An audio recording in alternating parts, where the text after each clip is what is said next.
don't use latex glove for sex. Just No, to say that don't. for people right now. Not yeah. Because I feel like I have to, because there's like a medical thing behind it. I don't want people saying, hey, we end up getting pregnant because I heard on your show that we could have sex with latex gloves. And You can't.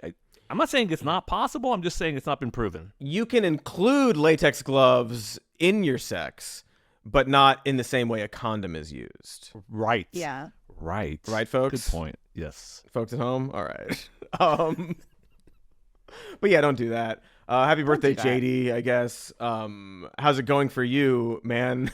Went from -6 to -15 in 4 days. God, nobody likes this crushing it, guy. bud. You're so crushing it. funny. You guys see Vivek Ramaswamy's tweet about like, hey, it's time for a reset?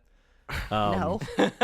I think he's throwing his hat in the ring. I think he's trying to. I did see that. He is. He knows. I think. Poor and little guy. I have to say, I mean, it would show like weakness for Trump or a change in his, which is not his thing. It's not his deal. But like, I actually think that would probably work for him if he did it. Right? I think it'd probably help him if he actually switched VP. Yeah, I think there's an element of we already have the election is already weird. Things have already happened that are pretty unprecedented. So it wouldn't be like, oh, Trump is the chaos candidate because we did it.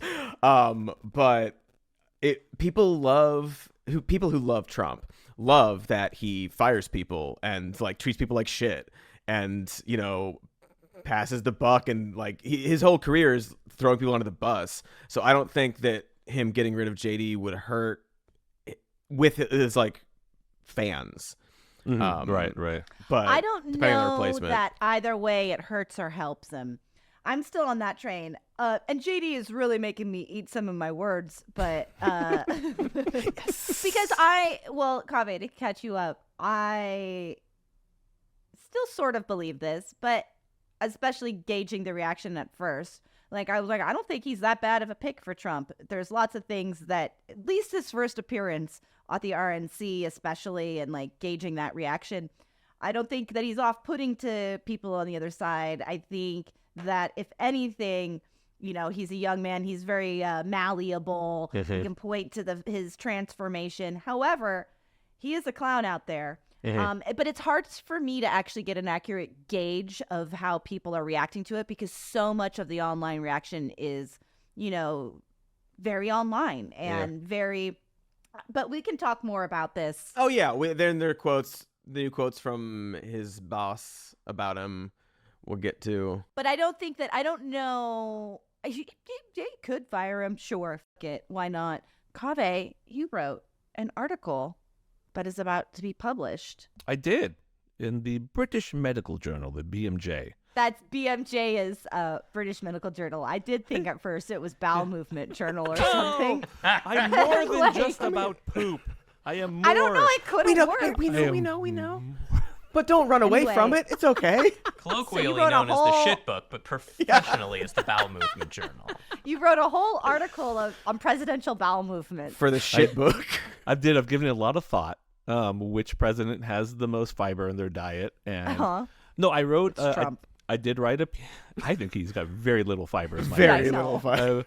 His boobs are awful. Painful bet- experiences. His bowels must be terrible. But again, the whole point of it is I'm not supposed to. This article is I'm not supposed to make right. judgments like that. I wrote it with Professor Gavin Yamey, this awesome doctor at Duke who I like very much, and we wrote this article. Basically saying, there's this long history of American presidents and presidential candidates who have either hid illnesses from the public or they've been protected by the media. I mean, this is like back from JFK and his Addisons to Woodrow Wilson and strokes to FDR, going for his acceptance speech and his legs failing him, falling out of his braces and having to be picked up. Like, they're protected. The public didn't really know about these things at the time. And nowadays, it's still that way. Usually, what we know about presidents and their health, it's coming from, these sort of partisan hacks like Ronnie Jackson or weird scribbled notes from Trump's gastroenterologist about him having astonishingly excellent health. Gun doctor. And those are Yeah, medical yeah. terms, right? That's what we usually use them quite frequently. Well, actually, that Dr. Bornstein, the GI doctor who wrote that, he actually says that was that was dictated to him by Trump. So Donald he Trump. said Trump wrote that. Oh no, I was saying it as a joke, but it was the truth. Yeah. Yeah, I think that's exactly what happened. And so, like all things, when there is this vacuum of knowledge, we don't know what's happening, everything medically related, it gets filled with theories or people reaching out to doctors like myself online to make diagnoses about people that we really can't do. I mean, it's from far away. It's unethical, first of all, but it gives a pretty false impression to the public when people reach out to doctors on TV shows like CNN or Fox, and both sides have done this, where they'll come and they'll give a diagnosis, and it makes it seem like you can do that just from over the TV. These are pretty complicated diagnoses, which require specialists oftentimes to be able to do. And, it is something that I would like to see doctors do much less of, this weirdly speculative and seems really exploitative thing to do. So in this article, we kind of talk about, maybe some ways to get around that, and, forming a non-partisan or bipartisan committee, that something along the lines of the U.S. Preventive Task Force, something that we could do that could standardize this and make it a little bit more transparent for people, and deal with it in a slightly more professional and less gossipy, weird manner that we're doing currently. That's what I would like to see. It's what Professor Gavin Yamey would like to see as well. So, again, in this, I should say, for people listening, I'm not saying like people with disabilities can't or shouldn't be in politics. They absolutely should. Currently, from federal to state levels, there are, people with disabilities and chronic illness, and this does not mean they can't do it. But just like with a Fortune 500 company, every CEO has to get an independent health screen. I feel like it's not too abnormal to have a standardized way of measuring our presidents and being transparent about their health. So that's Absolutely. what the article is about. I'm happy that they accepted it, and it should be coming out, I think. Yeah, Excited that's to great. read Because that's it. like you're saying, like it's not as an alternative to the partisan hacks who get like information dictated to them by the president themselves, or that's just not how we should have medical situations dealt with. Well, I'm excited to read this. I do have lots of thoughts on it, but I actually could talk about that a lot, especially in context of Joe Biden and the conversations about dementia versus being old. It's like, it doesn't fucking matter. You don't get to diagnose him. However, we've got so much news to get into, so we're going to just do that. I'm going to throw to Jonathan to walk us through some Trump dates, because there are lots of them all the time. Trump dates. Man, this guy talks a lot. This guy. Have you seen him? Have you heard him talking? Running He likes his it. mouth. Well, which clip should we start with here? I don't know. We I were don't planning, for full transparency, we were planning to talk about the "you won't have to vote" clip. However, there are so many more clips since then. Yeah, there's an Start issue with the journalists. Yeah, there's an issue with Yeah. these quotes. An overview.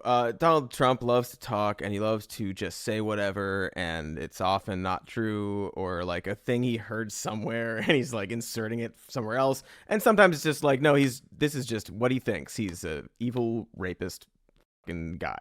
But sometimes he says something so vague and in such a way that it can be interpreted in a couple different ways. Usually, every way is bad.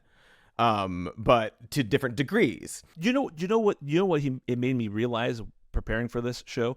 What he wants to be. He wants to be like some mob boss he saw in like a movie that uses barely coded language to say something that we're gonna make him an offer he can't refuse. He loves to say weird shit like that makes him sound kind of threatening. And Absolutely. he loves that, and it's so dumb. And again, Christians, get out and vote.